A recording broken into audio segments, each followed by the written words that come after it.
ჩვენო პოლიტიკაში არ ვერევით ვინც ამბობთ. აი გუშინ რომ ორი მოხუცი ქალბატონი დააკავეს, აი იმის გამო რომ აქციაზე რაღაც საპროტესტებდნენ. და მანამდე რომ პრემიერ-მინისტრმა, თავდაცვის მინისტრმა და საერთოდ ყველაფრის მინისტრი რო იყო მაგ ადამიანმა თურმე ფულები ათეთრა და სახელმწიფოს მილიონობით ლარი აზარა ის რომ სასამართლოში VIP შესასვლელით შეიყვანეს და გამოიყვანეს. აი გუსამართლობა ეხლა რასაც ვსაუბრობ, ჩემი მოგონილი ხო არ არის? აი ეს ეხლა პოლიტიკაა? ქართული ენის ლექსიკონში სიტყვა პოლიტიკა საერთოდ არ არსებობდა ქართველები რომ უსამართლობას ვებრძოდით ხოლმე ყოველთვის.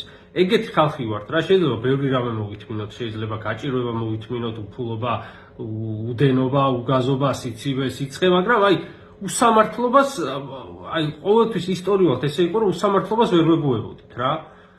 ხო და ეს ხა ამას ვიკეთებენ სპეციალურად რომ აი უსამართლობა უნდა რომ ესე წვეთ-წვეთად ცოტათი შეგვაგუონ. ამას ხვდებით?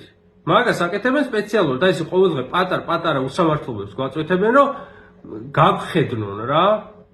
და ეს პოლიტიკა ახლა მე რაზეც ვლაპარაკობ, ანუ ამაზე რომ ხმა ამოიღო უსამართლობა, შენ სამეზობლოში იყოს, თუ გინდა ოჯახში იყოს, სადაც გინდა ავიყო შენ გარშემო, სადაც უსამართლობას ხედავ, ამას რომ თავის სახელი დაარქვა, ეგ არ არის პოლიტიკაში ჩარევა.